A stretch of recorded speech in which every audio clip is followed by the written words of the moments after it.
Hello, everyone. I'm delighted to be here in Guangzhou Library today. Thanking so much the organizers for this opportunity to talk to this auditorium. 首先感谢各位来到广州图书馆，也感谢我们的主办方组织这次活动。然后很荣幸在这里为大家讲解这次城市创新讲坛。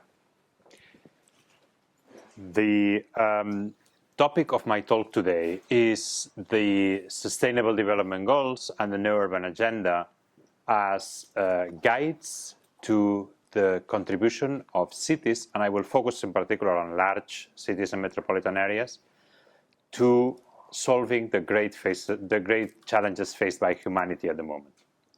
我今天主要要演讲的题目是关于可持续发展目标和新城市议程，尤其是关于这些议程如何指导，或者是让城市为我们现在所面临的一系列挑战做出贡献。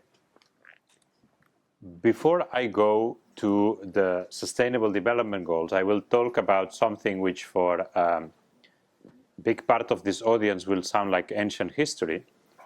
The year 2000 is a year where the United Nations had a big summit, the Millennium Summit, and they agreed on the so-called Millennium Development Goals. The Millennium Development Goals are the predecessor to the Sustainable Development Goals. 在我开始我的演讲之前，我会提到一个对于大家来说是一个很古老的议题，就是千年发展目标。这个目标在2000年的时候由联合国通过，它也就是我们要讲的可持续发展目标的前身。What were the Millennium Development Goals? The Millennium Development Goals were the result of the realization that in 2000, that's 20 years ago, there was a lot of poverty and hunger, and there was an awareness that the climate was being changed by human activity.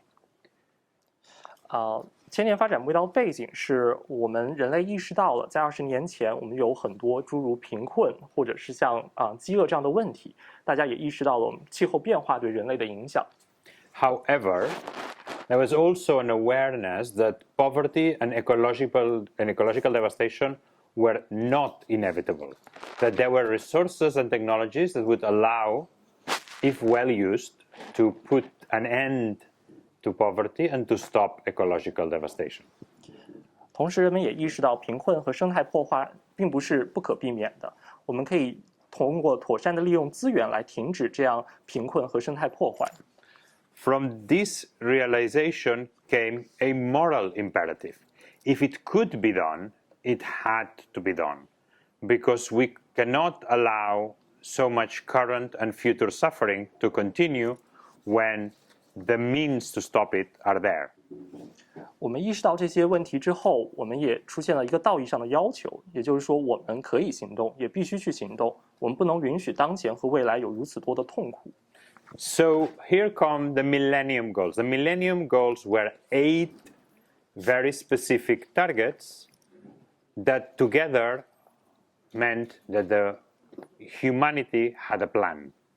That humanity had a plan to transform its future, and there was a date.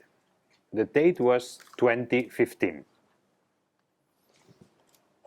因此，千年发展目标应运而生。千年发展目标一共有8个，它也是让我们的人类拥有一个计划，能够来转变我们的未来，同时也为这个计划的实现设定了一个日期，也就是2015年。The 8 Millennium Development Goals, some of them were very ambitious but very clear. So, 有一些千年发展目标是雄心勃勃的，但同时也很明确。For example, eradicate extreme poverty and hunger, or achieve universal primary education. Those were very clear, specific targets, but very ambitious too. 这些目标包括消除极端贫困和饥饿，也包括实现普及小学教育。这些目标是非常非常明确的。There were all others that were more vague. Promote gender equality or ensure environmental sustainability. they were very loosely defined. 同时有一些非常模糊不清的目标，包括促进性别平等，然后也包括确保环境的可持续性，然后这些都没有得到明确的定义。Now, where's the next? So in 2000, This way. okay, right, thank you. So 2015 came. Those were the Millennium Development Goals. 2015 came, and guess what? We had not eradicated poverty and hunger. We did not have universal primary education. There was not gender equality. So the Millennium Development Goals had not been achieved. 所以到了2015年的时候，我们发现千年发展目标并没有得到实现，我们并没有消除极端的贫困和饥饿，也没有普及小学教育，然后更没有促进性别平等。Therefore, the new convening at the United Nations reformulated the goals in the form of Sustainable Development Goals. Those were a new set of 17 goals that were slightly different. 因此，到了2015年的时候，联合国大会重新开会，然后通过了可持续发展目标，一共13个，然后和之前一共17个，跟之前的千年发展目标有一些区别。Those were goals that were going to the root causes of some of the problems that had been identified with the Millennium Development Goals. Some of the root causes were poverty, so-called SDG 1, hunger, SDG 2, bad health, SDG 3, or education, SDG 4. 可持续发展目标它涉及了之前千年发展目标并没有涉及到的，包括贫困、饥饿和不平等的一些根源性问题，包括目标1要解决的贫困问题，目标2的饥饿问题，还有3非常劣质的健康和福祉。But also, more rights were taken into consideration: the right to clean water and sanitation, SDG 6, the right to energy, SDG 7, or the right to decent work, SDG 8. 那同时，更多的潜力也被纳入到考量的范围内，包括目标6清洁饮水和卫生设施，目标7经济适用的清洁能源，还有目标8体面工作。17 of these 17 goals had 234 very specific indicators. 然后这些目标呢，它包括了234个非常明确的指标。Additionally, there was a sustainable development goal that was specifically focused on cities. 然后当然也有一些目标是明确的关于城市。This is SDG 11. SDG 11 is specifically says to make cities and human settlements inclusive, safe, resilient, and sustainable. 跟城市相关的目标就是目标11，建设包容、安全、有抵御灾害能力和可持续的城市和人类住区。There's more to the Sustainable Development Goals. If the Millennium Development Goals had mostly focused on developing countries, the SDGs, the Sustainable Development Goals, apply universally to all contexts: industrialized, non-industrialized, rich, poor, north, south, east, west, all the world. 如果千年发展目标只是关于一些发展中的国家的话，那可持续发展目标它就是要普遍适用于所有的情况，不管你是工业发达的还是工业不发达的，南方国家还是北方国家，西方或者是东方，都在考量的范围之内。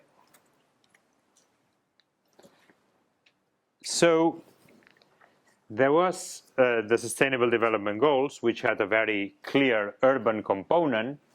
And there was another one that I'm going to talk more about in a minute, which is the New Urban Agenda. The New Urban Agenda is the agreement in which not only the nations, which were the authors of the Sustainable Development Goals, but also the cities were starting to find a program to realize, to make true the Sustainable Development Goals from the urban spaces. 既然可持续发展目标中有明确的涉及到城市，那接下来要讲到的新城市议程也是和城市息息相关的一个重要的议程。它不仅是由国家、联合国成员国同意，也包括一些城市共同通过的。那这些新城市议程就是为了在城市中实现可持续发展目标。Why are cities so important in realizing sustainable development goals? What do sustainable development goals really mean for cities? 那为什么城市对于可持续发展目标如此重要？那么可持续发展目标对城市究竟意味着什么？ More than half the humans live in cities, and cities are not safe spaces for these people living there. They're particularly vulnerable to the impacts of climate change, to natural disasters, to, for example, catastrophes like earthquakes and others. 现在目前世界上有超过1半以上的人口生活在城市地区，但城市并不是对于人们来说非常安全的一个地方。那人们在气候变化或者是气候灾害面前显得异常脆弱。那针对一些灾害，包括像地震这样的灾害面前，也是非常脆弱的。However, cities are also part of the problem. 那同时，那城市也是部分的问题关键所在。With only 3% of the land, 60 to 80% of the energy consumption happens in cities, and 75% of the carbon emissions happens from cities. 尽管城市只占了地球土地的3%，但是城市却占据了全世界60%到80%的能源消耗和75%的碳排放。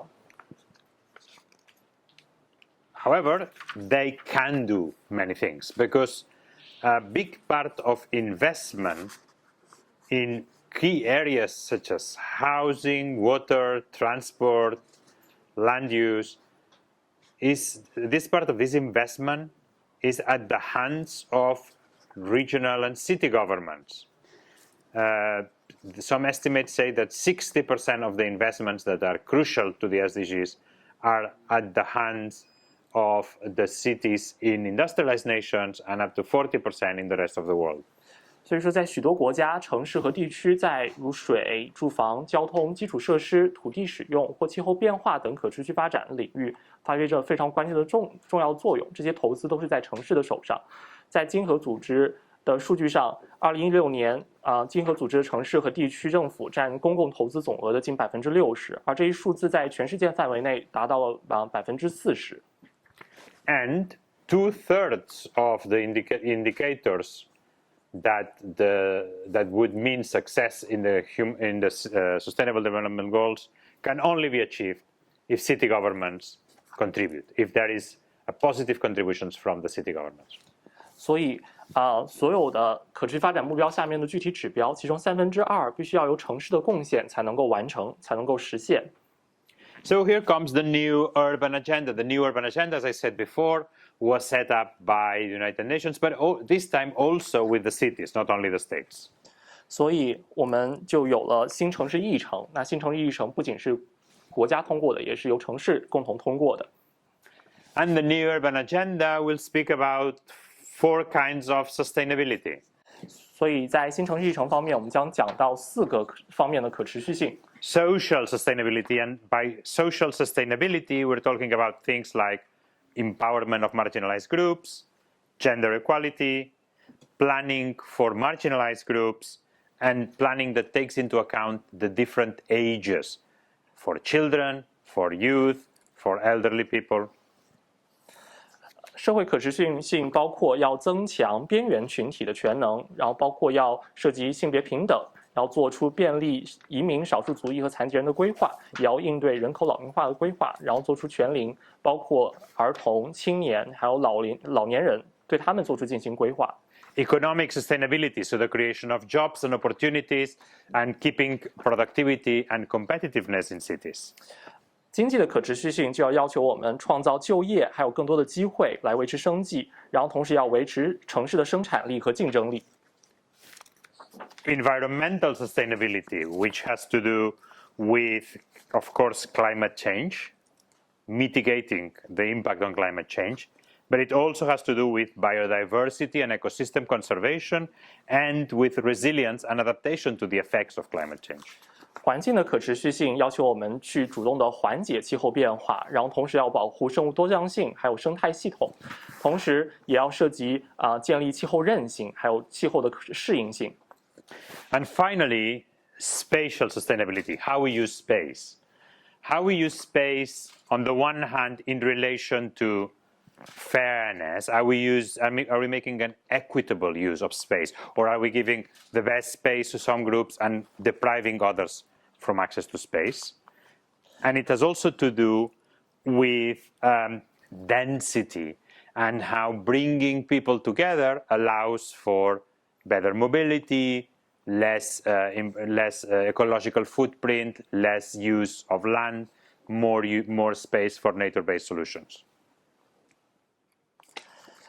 下面是环境的可持续性，包括我们如何去利用土地，然后在一个非常公平或者说平等的方式去利用土地，在利用土地的同时，不去剥削另外的人群。那同时也要考虑到我们城市空间的密度，如何让人们聚集在一起，同时能够去优化交通，然后减少碳足迹然后如何去优化空间的利用。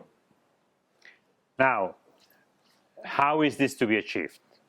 These 4 kinds of sustainability? Well, through policy intervention, legislation, and policies, budgets, all these policy tools, governance. 我们根据新城市议程，我们要如何实现以上的这些可持续性呢？首先，我们要根据这个政策干预，包括我们城市的政策、立法、监管、财政规划和治理等。It can also be achieved through hard intervention in infrastructure of mobility, of water, of energy. 同时，我们也可以通过像交通、能源、水，这样的硬性的干预的方式，然后加强基础设施的建设。But infrastructure is not enough and policy is not enough if you don't change people, if you don't take into account culture and education and health and safety. 那我们光靠硬性的干预也是不可能的，如果把人抛诸在外面的话，所以说我们同样也要通过文化、教育或者健康、安全这样的软性的干预。And of course, the new urban agenda will need to make the best use of data, of technology, of mapping, of all the new forms to work in the city that will allow for all this ambitious agenda to become true. 那同时，我们也需要更好的去利用数据包括这些技术绘图、制图，然后用新的一种生活方式，然后来实现这些野心勃勃的计划和目标。So let me move on to what cities are doing, not what they said they would do, but actually how this is happening. Because I am the Secretary General of Metropolis and I work with 145 cities from all over the world, I will use examples of the cities that I know best, the cities in Metropolis, how they've been doing this. 接下来我们就讲一讲城市他们是如何行动的，他们如何正在行动，而不是说他们所说的他们正在行动。作为世界大都市协会的秘书长，我这里有很多的城市案例，我将结合这些案例进行讲解。One thing cities do is incorporate SDGs, Sustainable Development Goals, into how they plan and how they prepare for the future. An example of this is the city of Adana in Turkey, a city that unfortunately has been on the news recently because of the terrible effects of the earthquake. 首先是有一些城市将 SDG 这可持续发展目标融入他们对于未来的规划当中。我要举的例子是土耳其的阿达纳市，他们最近正在遭受地震的挑战还有威胁。But Adana, before the terrible earthquake, was a city that had brought SDGs at the center of how they were thinking about their future. And this is not a city that had an easy life. It was suffering from disruptive effects of climate change, in particularly drought. It had issues with the management of its waste. And thanks to this approach based on SDGs, Adana had a comprehensive plan to address it. 在大地震之前，阿达纳就已经把可持续发展目标纳入到他们对于未来所有的规划和思考当中。那同时，这个阿达纳的生活也并不是如此的容易，包括他们要处理大量的废物，同时也面对着气候变化的破坏性影响，包括干旱等等。那他们从融入这个 SDG 这个可持续发展目标到他们规划当中之后，然后他们的城市规划做出了一些改变。Also, the city of Bogota in Colombia, whose mayor is now our president, has brought SDGs at the center of its planning. And for example, it built more kilometers of dedicated cycling lanes than any other city during the pandemic. And it has planned to acquire the largest electric buses fleet outside of China as part of their commitment to the SDGs. 哥伦比亚的波哥大市也是世界大都市协会的主席城市。他们在疫情期间，然后扩建了自行车专用的车道，它建设规模和速度也是就是在世界上没有其他可以比拟的。那同时也包括建设世界上最大的快速公交系统，运用了中国之外最大的电动公交车队。Another thing that cities are doing is exchanging best practices with other cities in the world. And here, we don't need to go very far to find a good example. In this library, you have a very good example. 那有一些城市呢，它和世界上其他的城市分享最大的实践，我们不需要去很远的地方去寻找这些优秀的实践，在这个图书馆里就有一个非常好的例子。Have a look at the exhibition about the Guangzhou International Award on Urban Innovation, which is a great example of how the city of Guangzhou is promoting urban innovation precisely to address the Sustainable Development Goals and encouraging cities all over the world to share their successes and their best ideas so that others can profit from it. 大家可以去看一看我们图书馆正在举办的广州国际城市创新奖的主题展览，然后广州奖它来通过推广城市创新来解决可持续发展目标的问题，那同时也倡导其他城市分享他们的优秀案例，还有一些优秀的想法，让其他的城市从中受益。Another example of cities that contribute to the exchange of international best practices is the city of Berlin in Germany, which runs a platform called the Use Platform, which is precisely the same idea as the Guangzhou Award, but instead of being an award, it's an online digital platform where cities can go and bring their best practices. 那德国的柏林，然后也对于这个国际经验的交往做出了一个贡献。他们设立了 Youth 平台，就是城市可持续发展交流平台。他们的想法跟广州奖非常类似，但是没有举办一个奖项，而是设计了一个电子的平台来分享城市的最佳范例。So, cities are bringing SDGs to their strategic planning. They're sharing and learning internationally. A third thing they're doing is they're bringing SDGs at the center of the engagement with their citizens and their budgeting processes. 城市除了通过把 SDG 纳入他们的城市规划，或者是来分享国际经验之外，他们还把可持续发展目标纳入了他们的公众参与还有预算的决策当中。City of Barcelona, Spain, is organizing a process to create their regional strategic metropolitan vision, and it's engaging hundreds and hundreds of people in debates and focus groups. The framework of reference to talk about the citizens of Barcelona and its metropolitan region about the future they want is Sustainable Development Goals. They're asking their citizens, how are we going to do this together? How are we going to plan, use the land, organize our public transportation, create our cultural infrastructure according to SDGs? That's how the city is talking to its citizens. 那巴塞罗那是在进行大都市区进行这种战略规划的时候，然后让数以百计的市民参与到一系列的这个过程当中，包括举办一些对话或者是一些焦点小组，然后让大家共同来规划他们所有想要的未来，然后如何去利用土地，然后如何来建设他们所需要的文化设施，然后同时共同朝向的一个目标就是可持续发展目标。But we're in 2023. And another key element for governance of any city is data, is understanding your city. Oops. Sorry. So a good example on data is actually the city of Buenos Aires, Argentina, which actually created a set of data that they did not have about gender.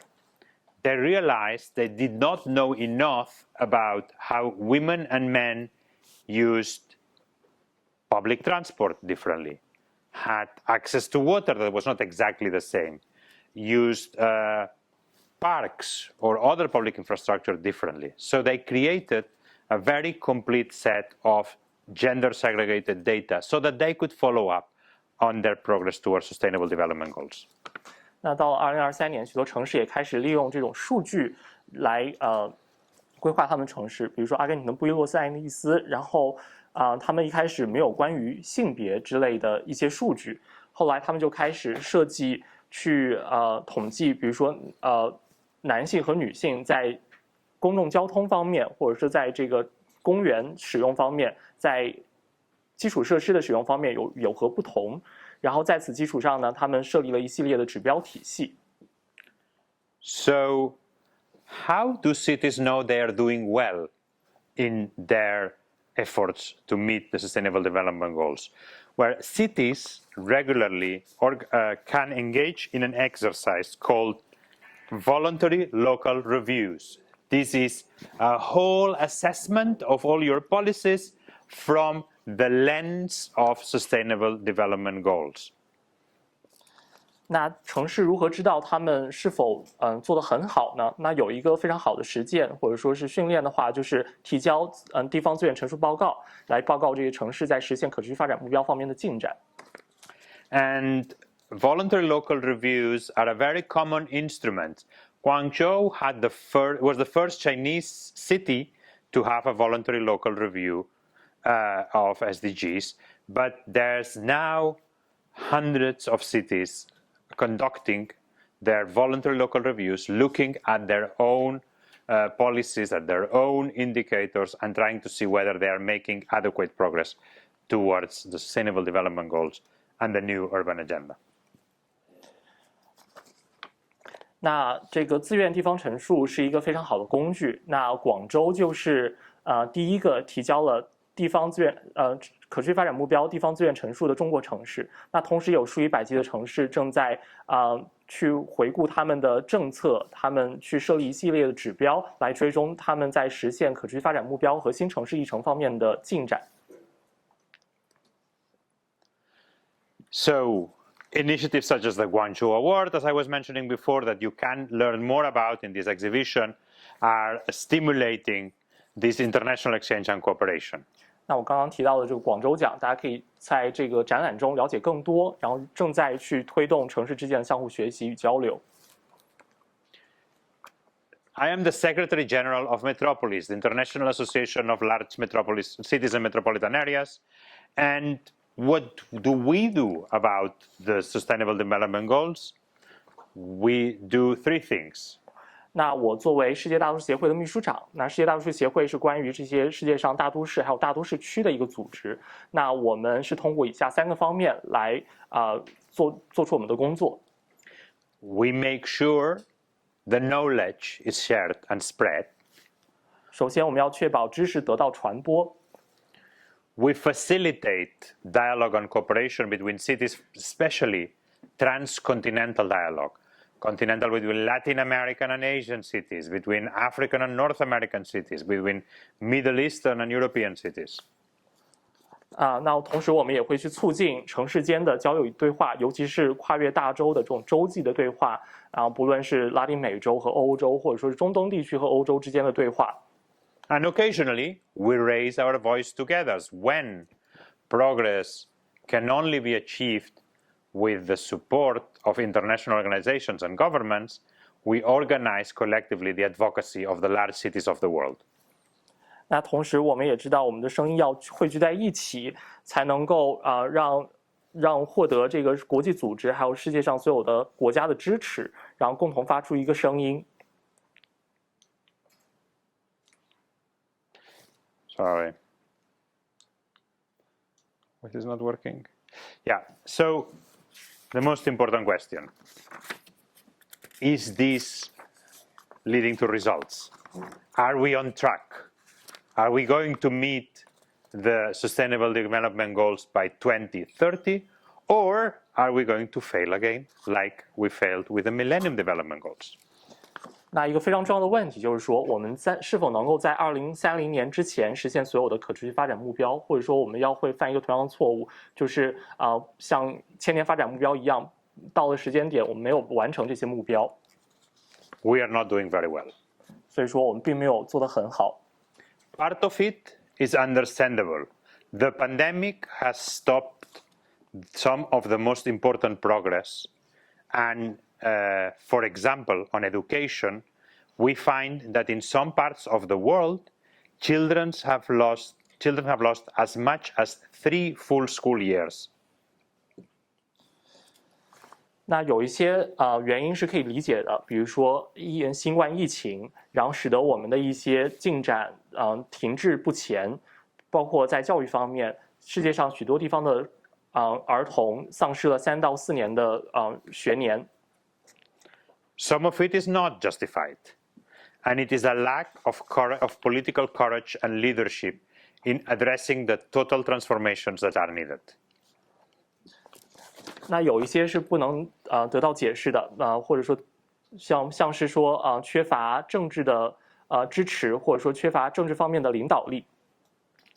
So we have done a lot of progress, but we still need major adjustments in budgeting, in local policies, and in the way we produce, we consume, we share the benefits and the risks of the current economic model. 那同时，我们也需要对于我们的预算编制、地方政策、社会生产、消费分享利益和风险的方式进行一些重大的调整。And we need to align. We need to align what the cities are trying to do with what the private sector is doing and what the civil society is doing. And, yes. Sorry. 那我们需要把城市的努力和一些，比如说像私营部门或者说民间组织的努力进行对标，让我们去比较。And if you think that private sector is never going to really buy into this and never going to be a positive force, think again, because there has been a growing number of economic actors that have understood that only by bringing SDGs into their everyday business plan will they succeed in the long term. Only by bringing gender equality, climate change, education, life on Earth, life underwater into their business plan, only these will assure them long-term success. 那当大家觉得这可能不是一个非常乐观的事情的时候，那我们就需要把可持续发展目标纳入到我们日常的一些生活生产当中去，包括把性别平等、教育、水上生物、水下生物，然后包括气候变化等这些因素都放到我们的日常生活生产当中。So there's a gap between what we are committed to, the Sustainable Development Goals, and the reality. There's no doubt about this. But the good news here is that a very important player in filling this gap, which is the large cities of the world, the big metropolitan spaces, are progressively more and more attuned to this need, to the need to fill this gap. And they are very powerful players. 那毋庸置疑，我们在于我们的承诺还有这个现实方面存在一个巨大的鸿沟，但是同时我们有一些非常重要的这个参与者或者说行动者参与到其中，就是我们的大都市地区或者说我们的大都市们，他们正在逐步的来填补这一个空隙或者说鸿沟。So if my personal experience is worth anything, as the Secretary General of Metropolis, I meet with representatives, sometimes mayors, sometimes officials, of huge cities of the world. I've been in this same trip in Jakarta, Indonesia. I have been to Bogota. I've been speaking to the mayors of the large metropolises of Latin America, Sao Paulo, Rio de Janeiro. We are in constant connection with large African cities like Johannesburg or the Moroccan cities, Rabat, Casablanca. And in all these spaces, I can assure you, there is a very firm commitment. There is a very strong awareness that cities will play their role. 那我作为世界大都市协会的秘书长，我有很多的经验或者经历，然后能看到这些大型城市的一些代表，包括我去过的印尼的雅加达波哥大，然后在拉丁美洲，比如说像圣保罗、里约这样的大城市，非洲的约翰内斯堡，到非洲的卡萨布兰卡地区，我们会看到大家能够很明确地做出一些承诺，然后大家也都意识到了我们需要做出一些改变。I see members of the Guangzhou International Institute for Urban Innovation. I see students that are going to be working on urban issues in the coming years. And what I can assure you all is that you will find partners in the large cities of the world, and of course in Metropolis. If in your future careers, and I'm sure you will, as I'm sure you will be, you focus on the very important topics contained in the Sustainable Development Goals for the future of cities and the future of humanity. 所以我们今天会看到很多包括广州国际城市创新研究会的会员，还有一些学生们，他们未来可能都会从事相关的一些工作。然后我可以保证的是，大家都可以找到我们的伙伴，然后能够在我们的未来的发展当中，然后去解决这个城市发展可持续发展的问题，然后也从事一个非常具有潜力的工作，来实现我们的可持续发展目标。Thanks for your kind attention. 谢谢。谢谢大家。感谢巴克尔先生的精彩演讲啊！那在刚刚的讲座中呢，他也是从很多个方面带我们了解了我们的可持续发展目标，还有新城市议程。那以及他也提到了到今天为止我们的城市和地方政府所取得的一些成绩，也展望了他们未来的一个发展路径。那我知道这个可持续发展目标和新城市议程其实对许多我们国内的民众来说还是一个比较新鲜的概念，大家可能有很多想要了解的东西。那接下来我们会进入一个小小的互动问答环节，针对刚刚演讲的内容，各位还有什么问题，或者是有更多相关的方面想要了解，都可以在下面这个环节现场举手提问。后面那位先生。Thank you, Mr. Jordi. Thanks for your sharing. I have two questions. The first question is, you mentioned there are so many amazing initiatives that Guangzhou has been doing, such as the City Award. I'm just wondering, as an ordinary citizen who might not necessarily have any background in urban planning, education, what are some of the ways that we can get involved in the planning process? I don't know, maybe some government officials could also help to answer that question. And the second thing is that, what are some of the things you think Guangzhou can learn from other international cities? Maybe some areas where we can make improvement in urban city planning. Thank you. 好，非常感谢秘书长给大家提出一些非常有意思的案例包括我们广州是如何去做的。那我们作为一个普通人，没有一些城市规划的背景，我们可以如何参与到这个过程当中？我们相信秘书长或者说现场的一些政府的官员可以给我一些答案。那同时，我想问一下，我们广州可以从其他城市的经验里面学习到些什么？ Actually, I will answer the two questions with the same answer because it's very connected. The role of urban planners has changed over the last 2 decades a lot. And there's been a change in the philosophy of the profession. Part of it is because big mistakes were made in the past. 那我可以用同一个回答来回答你的2个问题，因为这2个问题非常类似。首先，作为这个城市规划的这个职业的话，在过去20年有了一个非常巨大的转变。那它的这种哲学理念的话，也得到了一个转变。那它都是基于我们过去所犯下的一些错误。So the profession of urban planners, with whom we work often, has realized that the old style of planning, which was based on the idea that we know and we look for the data and we will decide how people should live in the cities, we urban planners, right, can no longer function and has not led to optimal results.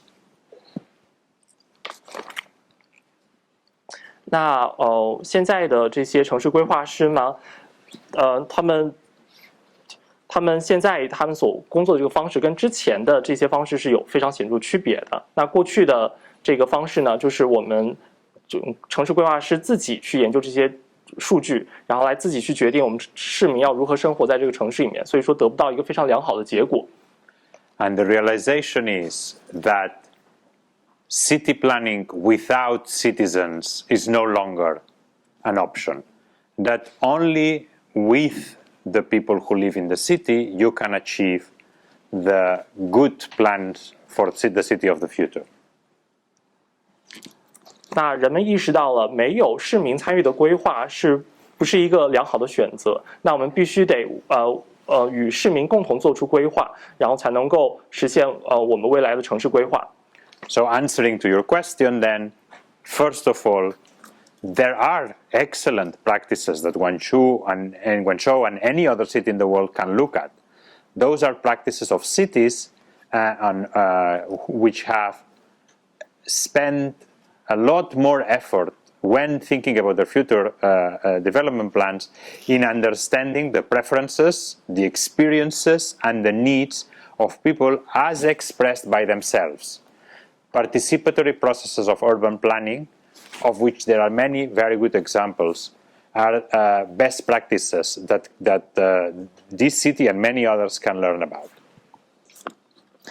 那广州可以学习到的一些好的做法呢，大家可以去看一看，就是在规划过程中能够去理解市民的需求，然后能够用这种参与的过程把市民纳入规划，然后有很多这样类似的案例，广州可以去学习。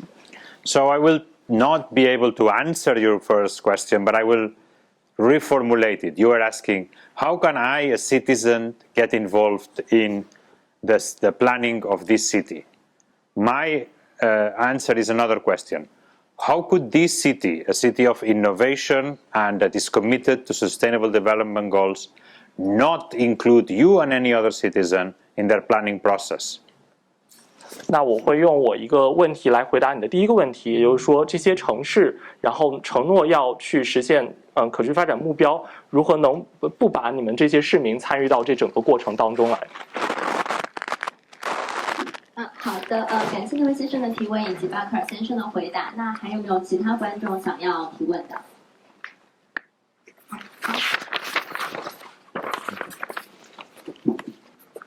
Thank you very much for this great opportunity. I feel very honored to speak with you. My question is, I'm a native Cantonese, and as we all know, the mega cities has a very diversified population. Like Guangzhou, we have millions of people, we have millions of migrant workers, and I noticed that it was emphasized the 2030 agenda is dedicated to leaving no one behind. So, do you have any suggestion for the megacity like Guangzhou? What kind of efforts we can make to accelerate the implementation of this agenda for building an inclusive, resilient city with such a diverse population? Thank you very much. 那我是一个广州本地的人，所以说广州作为一个特大城市，它有非常多的人口，然后包括这种千万级的人口数量，还有包括很多非常多元的，还有包括外来的一些人口。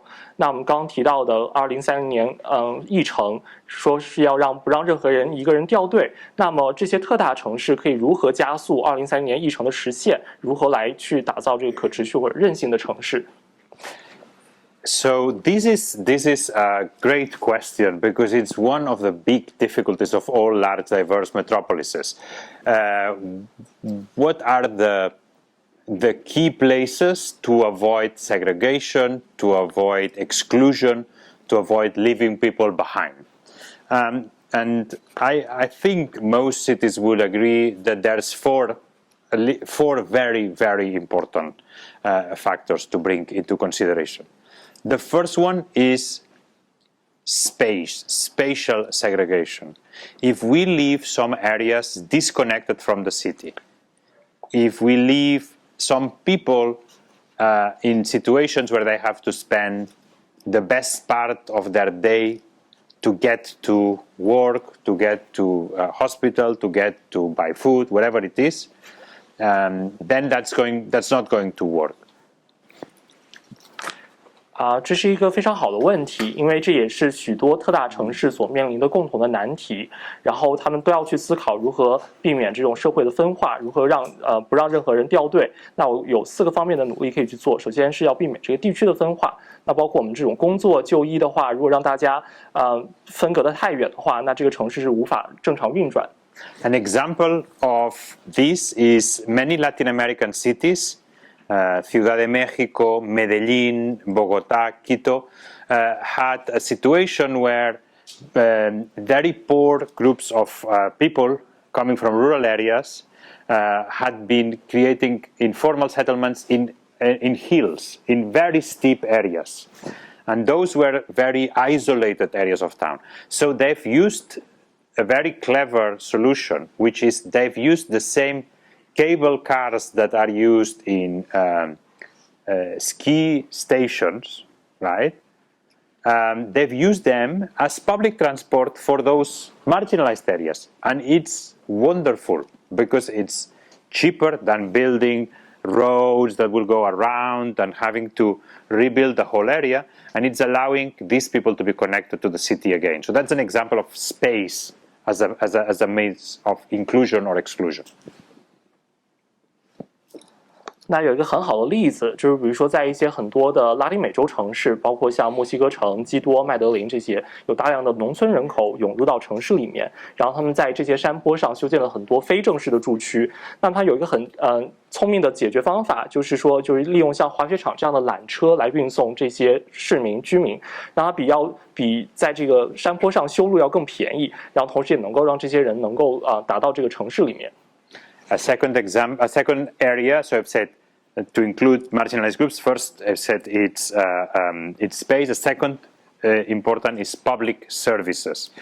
Are your public services ready for the whole population, or are they only for your normal population, making it difficult for others to access the services? This is a question that needs to be asked of all public services, because very often and unconsciously we build public services that have barriers for those who need them the most, right? So this is a classic case of what European cities are doing with their public services from the point of view of migration from other countries, offering services in several languages or translation in different times, more in accordance with the customs and the cultures of other people, so that no one is left outside the public services. 那第二个非常重要的方面就是公共服务。那我们在要让所有人都能够享受到公共服务，然后在我们原有的公共服务的提供过程中，可能会存在一些障碍。那有一些很好的例子，解决方法的话就是欧洲。那欧洲很多城市面临着这种外来人口移民，那这些城市的话就会提供多语言，然后或者有一些翻译的服务，在一些其他的时段提供这些服务，然后去尊重这些移民的一些文化背景。A third point to take into consideration when talking about the marginalized groups is digitalization. Digitalization can be a wonderful tool of exclusion if you're not careful. For example, older people. If you're asking everyone to access your services through digital means, that can be great for the person who lives far from the center and doesn't want to go to the office, but that can be a tool of exclusion for someone who is visually impaired, or who is blind, or for someone who's old, or for someone who's not familiar for one reason or another with the digital sphere. 那第三个方面就是我们的数字化。那数字化的工具呢，可能会成为我们这个城市不包容的一个工具。如果不小心去利用它的话，那可能说这个数字化工具会便利一些在地理上不太方便的人，比如说住在比较偏远地方的人民。但同时，对于一些比如说有视觉障碍或者是行动有视觉障碍的这些人的话是非常不便利的，或者说也对于那些不熟悉使用数字化工具的人也是非常不便利的。Last but not least, if you want to make sure that your marginalized populations at risk, migrant populations, are well served and well included in your city, it's very important that they sit at the decision table. If all the people who are sitting at the decision table are not sharing on the everyday life of these marginalized groups, if migrants are not present, if people with disability are not making decisions about mobility, for example, they will always be forgotten. Therefore, the last point of recommendation or point of attention is how are you making sure that these people are consulted and even deciding when their well-being is being discussed, right? An example of this is North American cities, which have very, very, very stringent requirements so that any big decisions on mobility and city design need to be discussed with people using wheelchairs or having other disabilities. 那第四个，虽然是最后一个，但也不是也是一个很重要的一点，就是要让这些边缘的群体参与到决策当中。如果这些边缘群体不分享或者说不在场的话，那这些决策都是没有意义的。所以说，我们要让这些边缘群体参与到决策，或者说要去咨询他们的意见，把他们的福祉考量在内。有一个很好的案例，就是北美一些地区或者城市有非常明确的要求，就是要在这种交通设计的过程中，要把这些乘坐轮椅的人口考虑在内。好的，感谢啊。那时间关系，我们最后一个问题，大家还有什么想要提问的？用中文也可以，我们有翻译。I've been Barcelona in 2019. It's a very beautiful city. Thank you.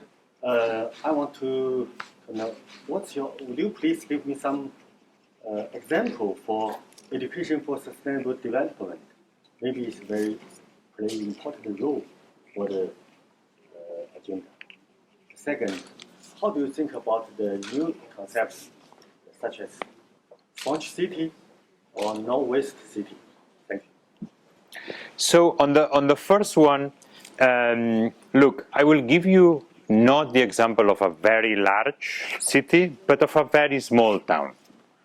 And it's a town that is not far from the beautiful city of Barcelona. It's called Granollers.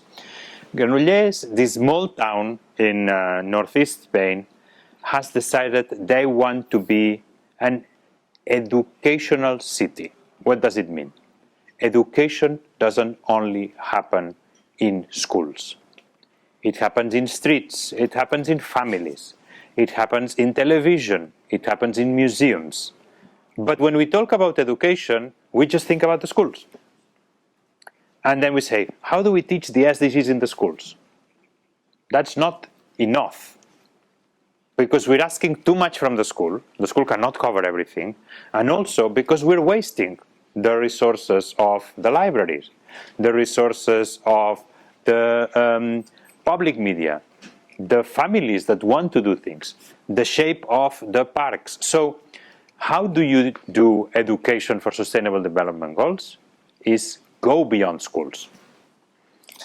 好，我重复一下刚刚这位先生的问题。他说，2019年的时候到访过巴塞罗那，它是一个非常美丽的城市。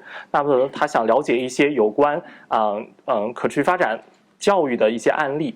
那同时第二个问题是如何去看待一些新的概念，包括海绵城市还有无废城市。巴克尔先生他提出了一个案例，就是在巴塞罗那附近有个小城市，他们所提出一个概念叫做教育城市。那教育它不仅会发生在学校里面，同时也会发生在我们的街道、家庭、电视、网络、还有媒体，还有博物馆当中。所以说，光靠学校进行可持续发展教育是不够的，因为学校没有办法囊括所有的这种情景。所以说，我们要充分的去利用图书馆、媒体等这些设备和资源。What was the other question? Sorry. How do you see some new concepts like sponge city and waste city? Sponge city. So there is this is something which happens a lot in city discussions, that some concepts, almost images, help us rethink the city. Right? You mentioned two: the zero waste city, the no waste city, and the sponge city. There is the smart city. We've heard many times about this idea. Or the 15-minute city, where within 15 minutes you should be able to do all your daily errands. Go to school, go to buy for food, go to wherever you want, right? Those are very powerful because they really change the way we imagine the city. The sponge city. What does the sponge city say? The sponge city says, we want our cities not to let the water slip and be lost. We want our cities to absorb, retain, and purify as much water as possible. Thanks to this concept, which is actually Chinese or born in China, but is now adopted all over the world, cities have realized that they need to create opportunities for water to filter back into the earth, for trees, for wetlands, for other natural elements to absorb and retain and purify this water. This has changed the relationship between city and nature. And this has turned a relationship which was almost like a parasite. The city was a parasite on the nature, to a relation where they are both working together, nature and city. So this is an incredibly influential concept, which is now a national policy in China, but it's also an urban policy, from Rotterdam to Philadelphia to many other places, right? In my city of Barcelona, we're thinking about how do we create new pavements that will allow water to filter in and not just slide downhill and we lose it to the sea. So that's a powerful, just as powerful is the zero waste city. The city where all these elements that we're taking from nature, that are precious, that are expensive, that are difficult, and we forget this, some of them are irreplaceable in nature, are not lost or not going to landfill, not going to just, somewhere where they're piled. 那像这些新的概念会经常出现在我们在城市内部的讨论当中，让我们重新的去思考我们的城市是什么样子。就不仅像是无废城市或者是海绵城市这样的概念，包括我们经常讨论到的智慧城市、15分钟城市，比如说我们的生活啊、去学校啊、食物都在我们的15分钟范围之内，它是非常有力量的，可以去改变我们的一些想法。像是海绵城市，他们为了让我们的水不会聚集在这个街道上，我们要去考虑到如何让这些水被吸收、去保持，然后或者如何去自我去洁净。不仅是在中国，还有在很多其他的地方，然后我们要把这些水利用起来，然后再去浇灌到我们的树木和植物里面。他们确实去改变到了我们人与城市的关系，让我们去重新思考人与城市和自然如何去共存。然后它不仅会出现在我们国家，也会出现在我们城市的一些政策规划当中。比如说在巴塞罗那，我们在规划步道的时候，就会考虑到如何不让这个雨水聚集。那同样的，这个无废城市的话，我们要考虑到这些从自然中来的一些资源，或者说我们一些宝贵的资源如何去重复的去利用，然后而不是直接的去进行垃圾填埋。You have examples of waste reduction initiatives, very successful. I mentioned before Kigali, Rwanda, but many other parts of Africa nowadays have banned plastic bags. You cannot use plastic bags. And actually, people have realized you don't need them so much. You can have your tissue bag, and that has made wonders in terms of preserving the environment. But also, Denmark, for decades now, does not allow to sell any beverages, any liquids in single-use bottles. You can only buy milk, soda, water, whatever, in multiple use. And for decades they've done it.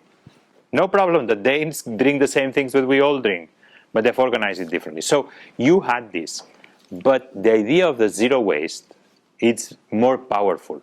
It's not just one intervention. It is a philosophy of how the city works. I think Sponge City, Zero Waste, 15-minute city, Smart City, they are powerful ideas because they really help us imagine that our city can be completely different from what we always thought was normal.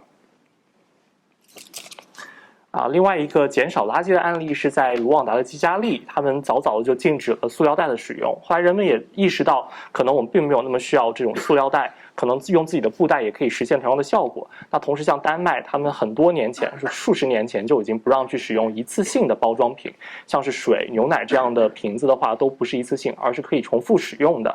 所以说，像零废城市，它不仅仅是一个单项的举措，而是一个改变整个城市哲学，然后改变我们的思考方式。所以说，像零废城市、海绵城市，包括我们15分钟城市，都是非常有力量的，去改变我们想法的一些概念。Okay, thank you, Mr. Vaquer. 很感谢巴克尔先生以及刚刚提问的各位观众。那么让城市更加宜居，让世界更加美好，这是我们可持续发展目标和新城市议程的最终目的。那要实现这个目的呢，也是需要我们在场的各位每一个人的共同参与和推动。那我们希望今天的讲坛能够让大家有所收获和启发。然后同时也欢迎大家关注我们广州国际城市创新奖和广州图书馆的公众号来获取更多相关的活动信息。那再次感谢各位的光临，我们下期活动再见。Thank you very much.